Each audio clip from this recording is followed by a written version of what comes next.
We finally got the opportunity to sit down and watch the Superman 2025 movie. And I got to say, I was extremely excited about talking about this movie, especially the amount of criticism that we've got over the past couple months as far as how we didn't think this was going to, well, mostly you, but how it didn't think it was going to be a successful movie. And I'm going to go ahead and go on record right now and tell you, like, look, it wasn't what I thought it was going to be. But I want to read a couple of these comments before we actually jump into this pod. And I'm going to start it off with my favorite one, when Homeboy called us some Snyder cucks. I don't know if you remember that. Oh, yeah, I remember that. He was like, yeah, a bunch of Snyder cucks. You guys can look at these comments on the TikTok page. But let me go back to the other one that I had, because we got quite a few, honestly. Quite a few. Where, to be honest, hey, I can admit when I'm wrong. Now, I'm not going to say it was the greatest, but at the same time, I can go on record and say it wasn't as bad as what I thought it was going to be. But real quick, before we even jump into the synopsis of this, where are you at? I'm gonna give you my blunt, honest opinion about this.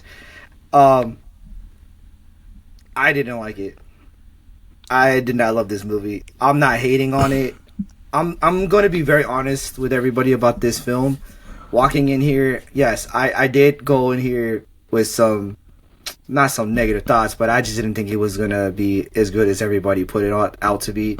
I'm still confused on what the hell I watched. I'm not going to lie to you. I did like the actors. I believe they tried. I just felt like it was the script, and to me, it's not my cup of tea. I'm not going to lie. It's not my cup of tea. I'm not shitting on the movie. It's okay. My honest opinion is it is mid. All right, so let's go ahead and just jump right into the synopsis of this movie, where we don't get the origin story like we usually get with every single Superman movie. Like, we literally just jump right into the heat of things. Like, It didn't exactly give us a timeline when he started, how long he's been Superman at this point, but it basically, simply put, that when Kal-El crash landed, he ended up having this video by his parents, Jor-El and Laura Lorvan, and it was a video that he couldn't really fabricate the whole video, and Lex Luthor finds the secret Superman lair in Antarctica, is able to clear up the video, and in the video it stated that he was supposed to rule Earth and try to populate them with Kryptonians, if I'm not mistaken. So that's when the government got involved, where they were like basically on Lex's side, because Lex's ultimate goal throughout this whole movie, well, in all of time of Superman, is that he wants to eliminate Superman. He doesn't trust Superman.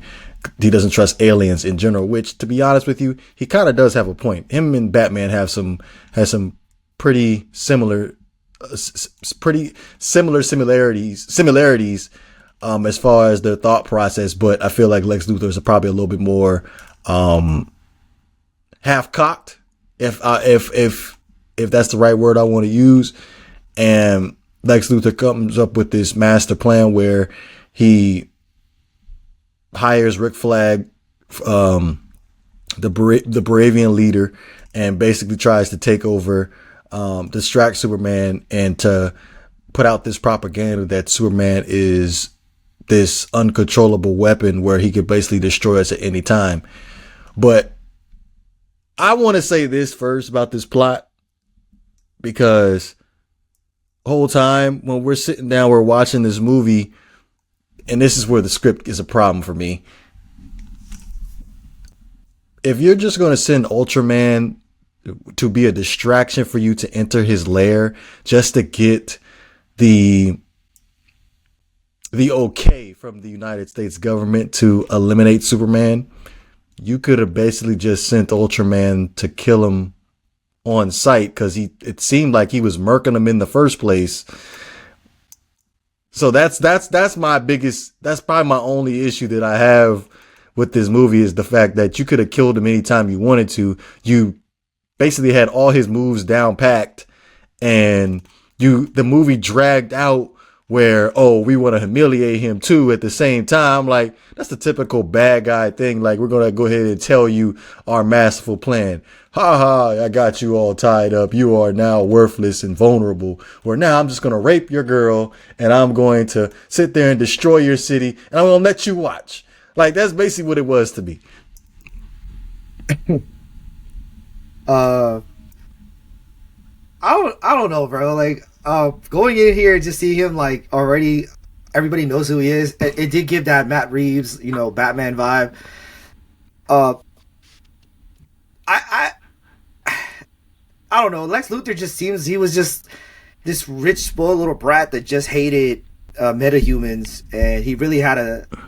I wouldn't say he disliked Superman. He had a strong hatred for this man. Like, you could tell that he really wants to be Superman. But he's also scared because he doesn't understand him. And then when they come to find out that the master plan was for his father, Jor-El, to teach his son, Kyle, to spread his Kryptonian seed with the Earthlings in order to repopulate the Kryptonians on Earth and conquer the Earth because they're weaker than he is.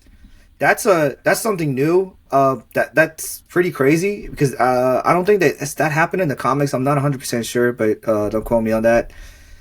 But just seeing Superman being so gullible is one of the things that I'm just so like, bro, how can you be so gullible and always just be like seeing the good in people, even though that they're taking advantage of you and you know it. Like, he just sees the good in people, and I guess what they're doing is they really humanize Superman in order for people to understand him. I'm just like not for it. I didn't like that part. I liked it. I just felt too that the movie really tried to get you to sympathize for Superman, but then there was a lot of moments that I really kind of felt like I was getting there, and then it was the comic relief that killed it on serious tones, and it's kind of like, why are we doing that? Like, James Gunn is used to doing serious movies and stuff. Like, I mean, Guardians of the Galaxy and Volume 3 was a perfect example of him taking it to a whole nother level. Like, it doesn't have to be like a comedy. It can be something, deep and emotional. And so it seemed like he seemed to be scared to do that for his first role in Superman for filming this film. The other thing too, I was trying to get on board was the whole, like, the politics involved. Like, I could really see what he was trying to do. I could really see it. Like, Lex Luthor joining the United Nations, trying to get him to convince him that Superman is the bad guy. Happened in the comics. Even partnering up with the dictator. You could see the resemblance with Israel and all that. And then seeing, like, the United States bullying an illegal immigrant because he is an alien and, like, he just wants to be on Earth and just help people. And you can see where they took him down. And it's like when Ultraman put him down, I'm like, bro, like, chill. Like, he turned himself in peacefully, bro. Like, why are you treating him like shit? I can see the whole resemblance with ICE and all that, with all the illegal immigrants getting shit back home. And I kind of felt that.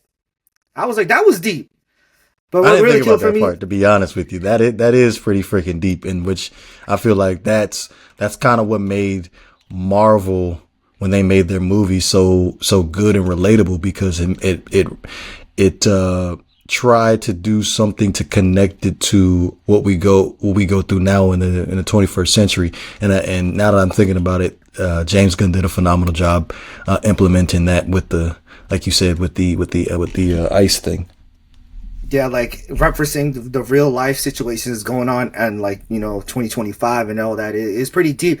It took me a while to understand that. Like, going into the film, I didn't see that. It went over my head, and I'm pretty sure it went over other people's heads. But, like, after coming out of the movie theater and like collecting my thoughts together, it kind of was like, damn, bro, that's kind of deep. But, like, to go back to my statement earlier, it's those moments like that that are deep, but then they kill it with like these little jokes and stuff. And it's kind of like, that, you kind of should have just let that go and let the audience just, You kind of got to accommodate. You kind of got to accommodate. You got to let people figure that out for themselves. You know what I'm saying? Like, you didn't need to kill it to be like, all right, let's move on to the next chapter. The other thing that I would say is the introduction of I believe it's called the Justice Gang.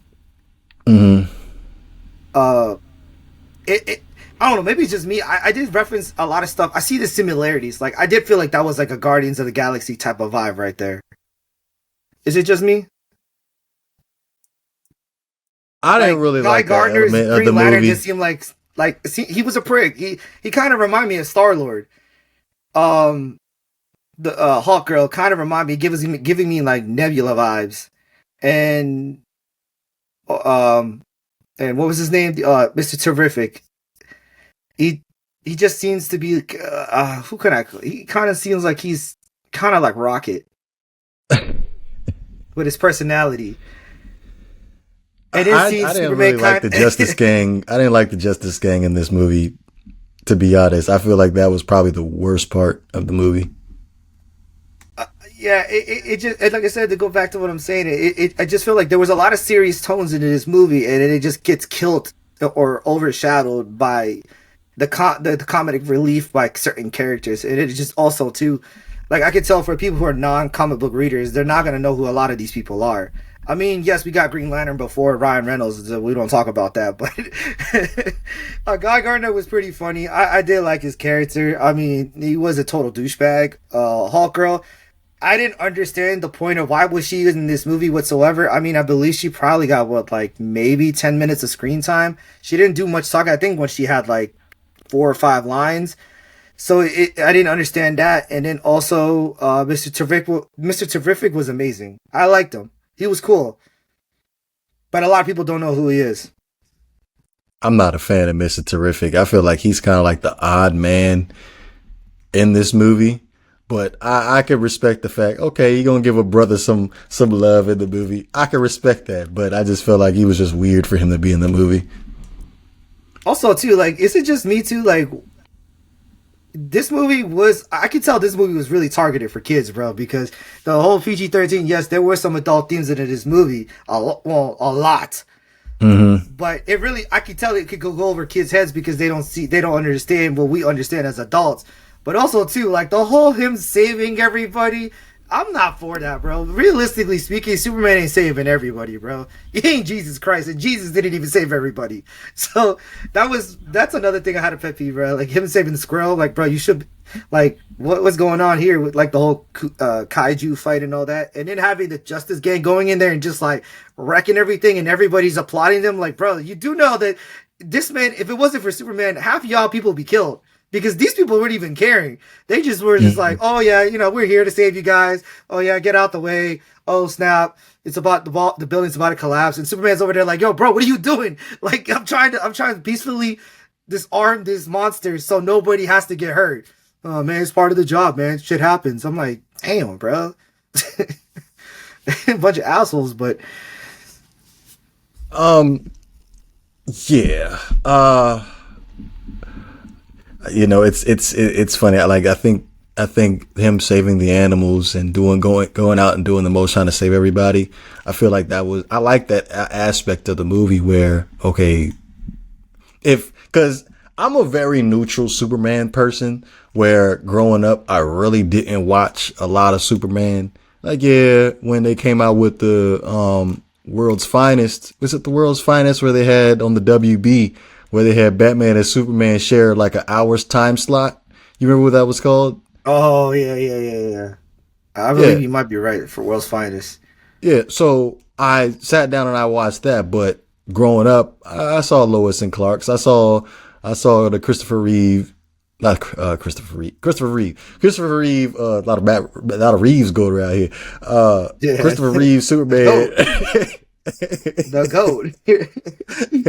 Yeah, Christopher Reeve, Superman. I've seen 3 of the movies, but as far as like y'all diehard Superman fans that like really, really close to the chest with it, I'm looking from it from a neutral perspective where, okay, I could be somewhat neutral with it, but just my only, like, I was cool with the movie. Just that only issue that I had was the fact that you didn't need, talking about Lex Luthor, you didn't need the US's okay for you to take out Superman. You could have took Ultraman, murked him, then you could have put him in whatever he needed to put him in the multidimensional thing, and then put the kryptonite on him. Dead issue. Didn't even need to do all that extra stuff that he did. Yeah, but that's the point about Lex Luthor, is that he's this egotistical bastard that wants everybody's attention. Like he craves it, he needs it. He wants everybody to. He wants to be the hero. So that's why he hates Superman, because he doesn't understand him, and he's also scared of him because he is everything he's not. That's why he kept mentioning the bronze over brain, the brains thing. Like he wants to be Superman secretly, but in this adaptation, I believe he hates metahumans. He hates anybody who is not a human, and I truly believe that. What's his name? Lex Luthor, the guy who played Lex Luthor. Wow, You talk about Nicholas Hoult. Nicholas Hoult. He did a phenomenal job as Lex Luthor. I gotta give it to him. I feel like it was a scare. I feel like he was really like this. Like I could see that they were referencing a lot of rich douchebags. I'm not gonna say his name, but I'm pretty sure you know who I'm talking about. The president's trying to get rid of his. The Trump is the president's trying to get rid of his own boy. If you know what I'm talking about, Tesla. I did feel like they were referencing him and a bunch of other people, but overall, I did feel like to go back to what I said in my earlier statement, I did feel like Lex Luthor was this spoiled little brat, and I didn't like it. I feel like Lex Luthor's too smart for that, in my opinion. From the adaptations, from the comics that I read, yes, he does get emotional, but he's one of the smartest men in the universe. He doesn't easily get played like that. Mm-hmm. Especially with Superman. He normally bests Superman at almost everything. It's because he's smart. But overall, I didn't like it. I felt like he let his emotions take over. His anger really got to him, and that's how he got bested. Overall, I just felt like he was just dude that was just like too cocky, and I didn't like that. I believe that was the script. I'm not saying it was the actor's fault. He worked with whatever he got, and I believe the script is what had me kind of iffy about the movie, because I'm sitting there like I'm not feeling it. In that particular, I'm just saying with that script, yeah, I feel like he did a good job. And also too, it's just like how easily they ran to Lex Luthor to basically find a way to stop Superman. And as soon as he got that cryptic message, it was done. United Nations was like, yeah, let's get rid of this motherfucker. Like, he's done. He wants to take over our people and impregnate our women. Nah, let's get rid of him. And their only thing was to let's arrest this dude and like throw him in a pocket dimension and hope to God he don't come out. Damn. It kind of comes down to the public opinion at that point, where with the United Nations, excuse me, the United States, where all right, they always consider the impact of if we just decide to get rid of him and don't exactly say the reason why we're getting rid of him, like the blowback that they would get would be crazy. So when Lex got the videotape from Superman's parents, and they was like, yeah, it's no fabrication, that's the real freaking deal. Like, he did tarnish his reputation. Yeah, it tarnishes his reputation, because you gotta think about it. Again, we don't know how long he's been Superman at this point, but like, he's been saving people. Yeah, so, he really did believe his parents sent him there to help Earth, not to conquer it, which is a whole change in the lore of Superman. And I get it. Like he's I don't want to say he was lied to, because he didn't know it, because the other part of that footage was destroyed when he crash landed on Earth.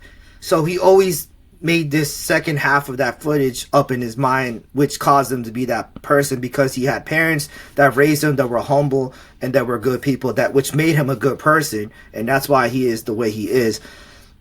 And I get that. He's in every adaptation is the same thing. He got two parents that teach him to be the best version of himself and to always help the little people. And that's what I love about Superman.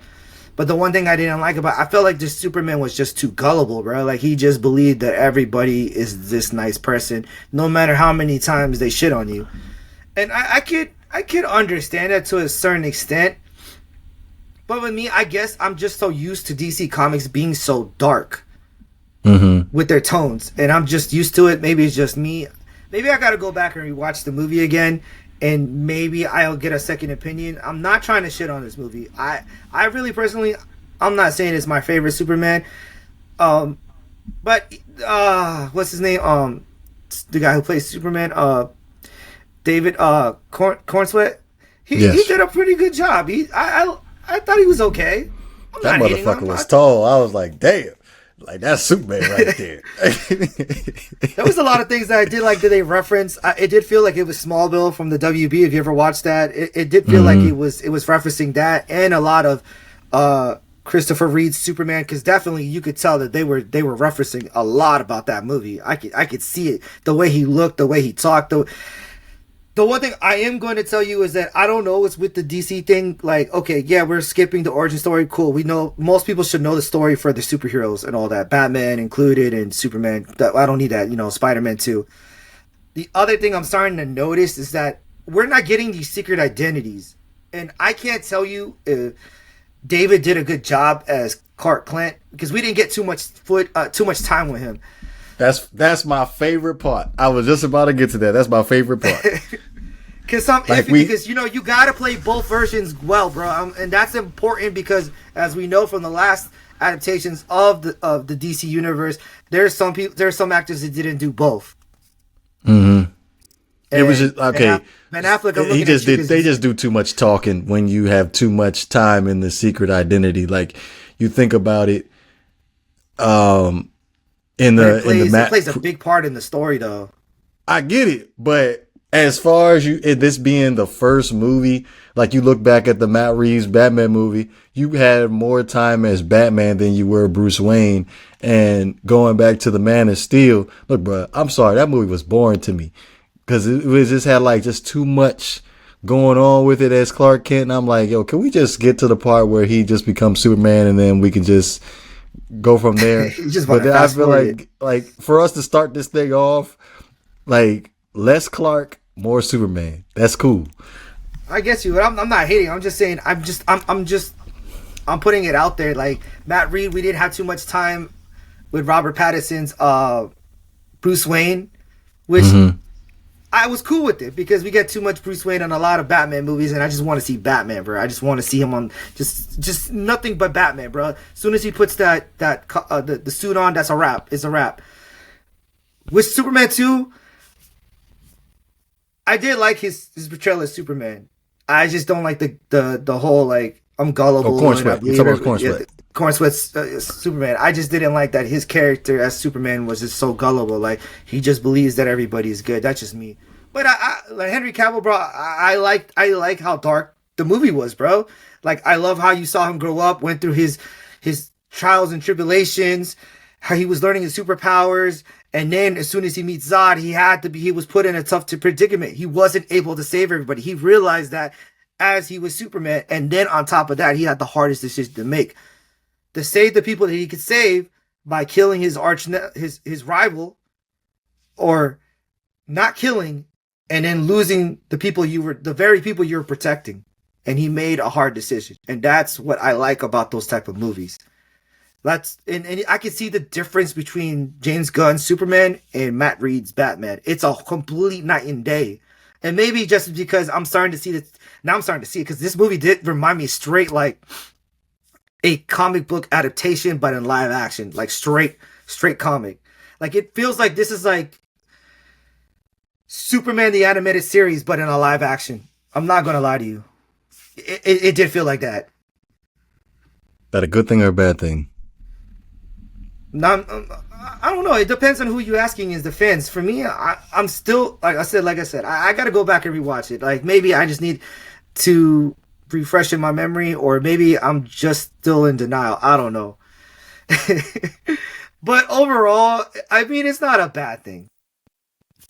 I just felt like there was too much going on, too many characters introduced, and a lot of people who don't read the comics are not going to understand it. And maybe this is me, but also too, I didn't get the serious tones. I didn't get to see him really go through his trial and tribulation. I mean, there wasn't much for him to do besides for the fact that his image was tarnished and he had to figure it out. Right. He was knocked down a peg, but I don't think he was knocked down too much. And also too, I did feel that this Superman wasn't holding back at all. And that's the one thing I have a pet peeve with James Gunn, because I heard rumors that his Superman is going to be the weakest Superman of all adaptations so far, and I really did feel it. You said he didn't hold back? Yeah, I don't think he was holding back at all, bro. I don't think so. Because let's think about it. When we had Ultraman over there, the first fight in the beginning of the movie when he was fighting Ultraman in that suit, he was like, who is this dude? Like, how is he taking me down? The people are looking at him like, Superman, bro. Like, I've never seen you get, like, beaten like that. And he's like, ugh, what the fuck? And then when he finds out it is a clone of himself, which, by the way, that's really crazy. He still was getting dogged. Like, he got his, his shoulder broken? I'm like, the Superman that I know in comics and adaptation would have never let that happen. Never would have. There's only a few people that can best Superman. And he ain't one of them. I don't know. I still feel like he's still learning his superpowers as he's getting along, and I don't like that. To me, that's not Superman. You're still a child, bro. you're still getting, what do they call it? You're still behind the ears. So I was gonna take it to the part where he swallowed all those nanites, right? And I literally thought when he was going to fly up into the air and get in front of the sun, like I thought he was about to go Ultra Instinct on their ass or something. Like he was going to tap into that God Superman. That's what I thought. And then I'm like, man, he just torpedoed down into the ground with both of them. He murked the chick. But I'm like, he went too easy on him. He was too soft. He was too soft on him, bro.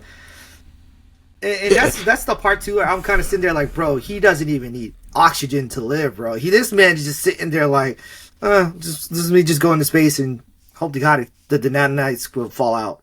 That's what he was trying to do. And I'm sitting like, bro, either you really have practiced holding your breath for a very long time, very long time, or you really don't need oxygen, bro. And it was kind of wild. I did give him that. That was kind of wild.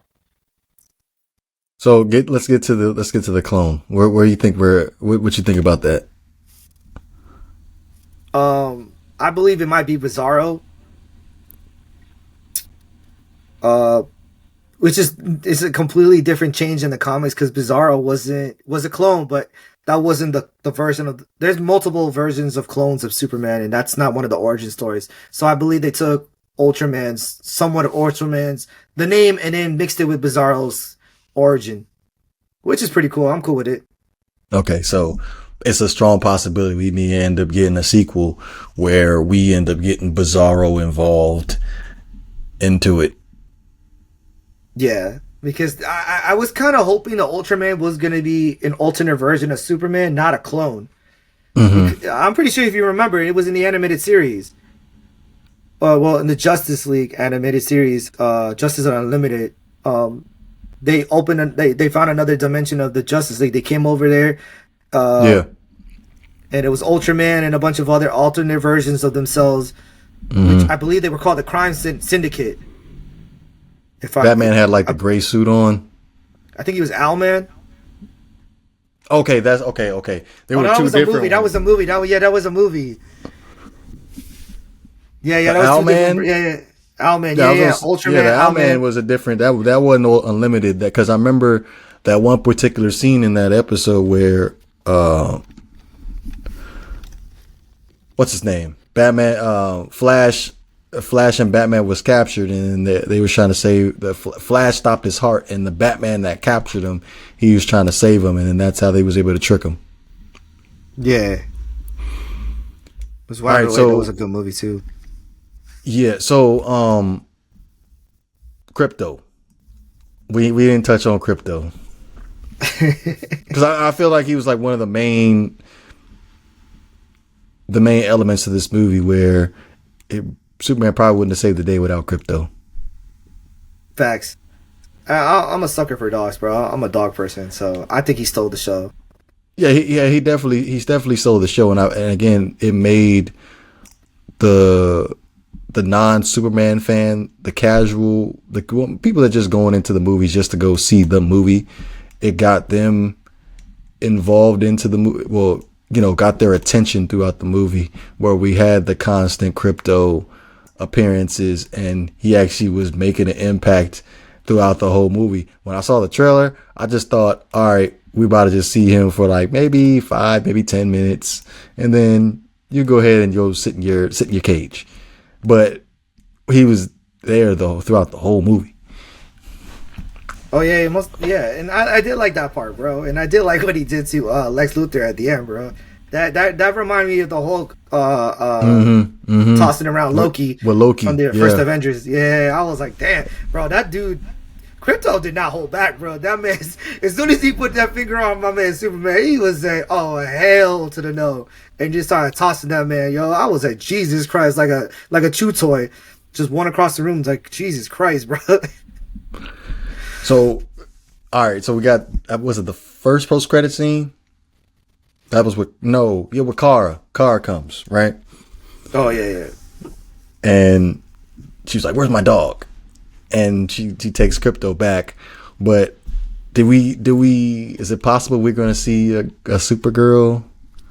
Yeah, it's been confirmed. James Gunn confirmed that Supergirl is going to be the next movie that I believe he might be directing. I might not be wrong. I might be wrong on that, actually. But he's gonna have his hands on that one too. Okay, so based off of watching this movie, where you think they're going with this Supergirl movie?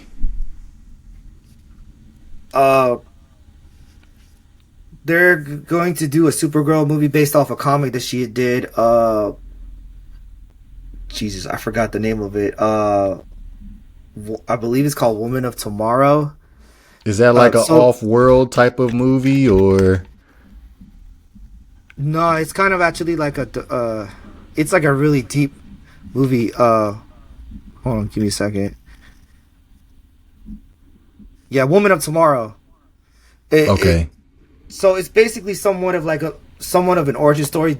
Well, diving into her origin story about where she came from and how everything happened before her people fell, and then Clark was sent to Earth, because Supergirl is older than Superman, but she got stuck in I believe she got stuck in a black hole or something like that, which caused time to slow by. So when she actually came to Earth, that's how Superman is actually older than Supergirl.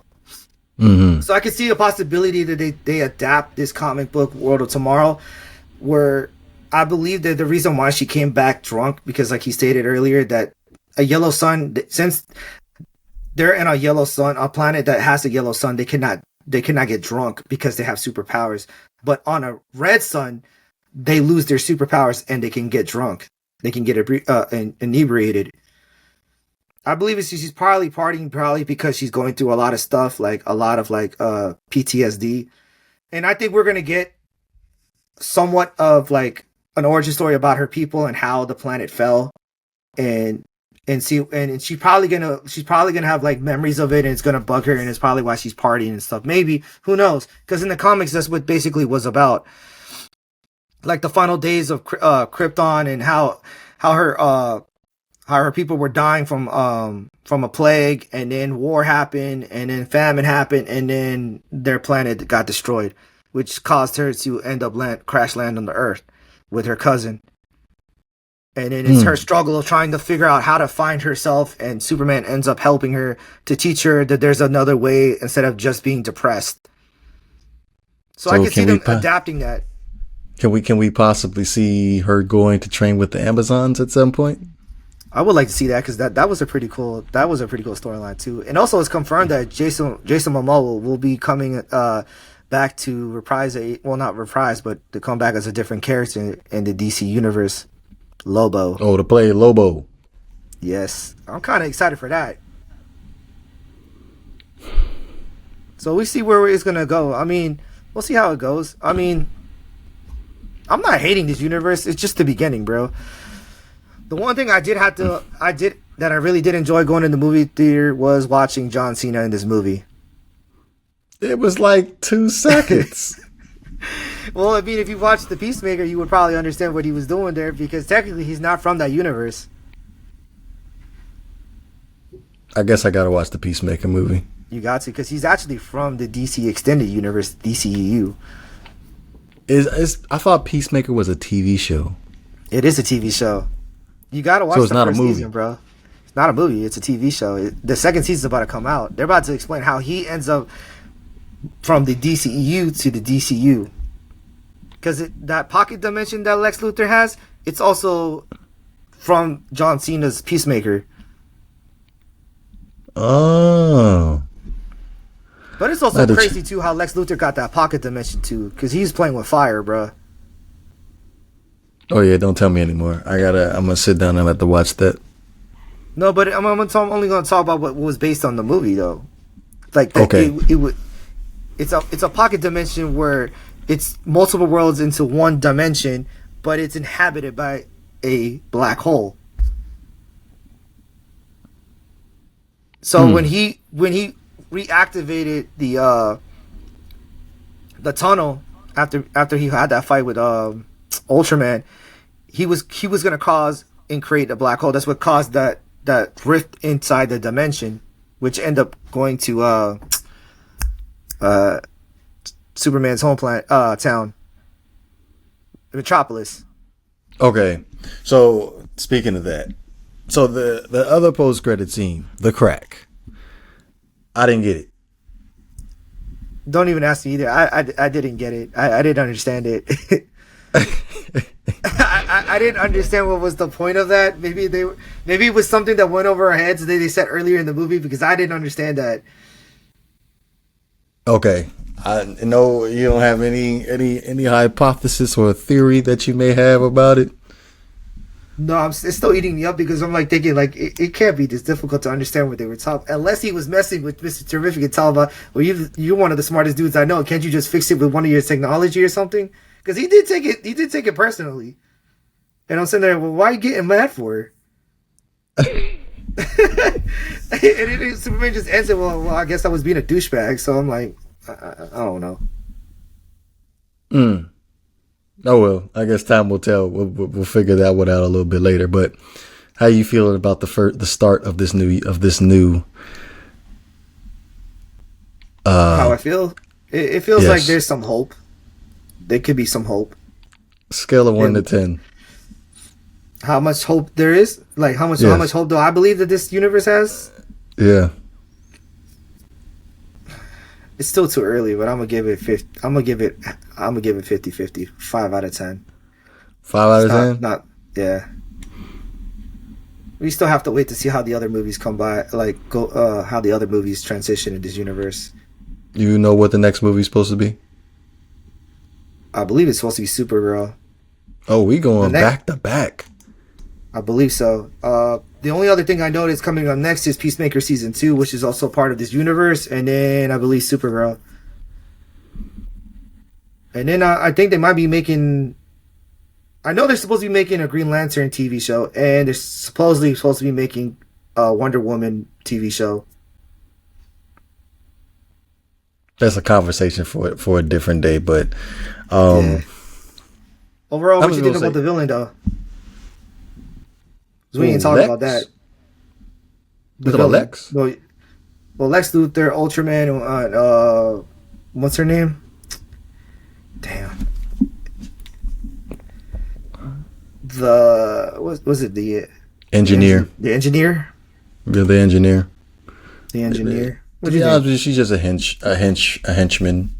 Like, she wasn't really worth us, spending that much time on. I will say, why can't we get a pretty Lois Lane? Like I'm not saying I'm okay. So hold I'm on. the only one who didn't think that out. You're not the only one who thought that. Rewind. Okay. So, like, she's not dead gorgeous, and I'm talking about Rachel Brosnahan. Brosnahan, excuse me, Rachel Brosnahan. I'm not saying that she's not pretty, but like, can we make her? Why can't we never make Lois Lane like bad? Like, you know what I'm saying? Yeah. I don't know. It's like she's like a 7 to me. Maybe a 6. 6 or a 7. I don't know. I give her a 6 or 7. But she's not like, we couldn't get like a drop dead gorgeous up and coming actress. Like, And I don't know what to tell you. I mean, James Gunn picked them all, so apparently they had chemistry when they did their audition together, so he liked it. The good thing about this whole Superman and Lois thing, thank God he wasn't simping for Lois, bro. And if he was, like, he must have simped for a very long time to get Lois, because that's the one thing I had a pet peeve with that whole thing is, like, can we stop having Superman simping for an Earthling, bro? Like, it's not that serious. Like, he does it in every adaptation where he simps for this girl. Like, it feels like it's Spider-Man, you know what I'm saying? Like Spider-Man simps for Mary Jane. I just don't like that, bro. Can we stop doing that? Like, the strongest man in the universe is simping for a chick who don't even really want him. you don't want to save Bay? I mean, I did like it, but like I said, we haven't got like the whole origin story, the complete origin story. So you don't know if he's been sipping for this chick. It's just implied that they're already together. They just fake it at work. That's it, which I kind of liked.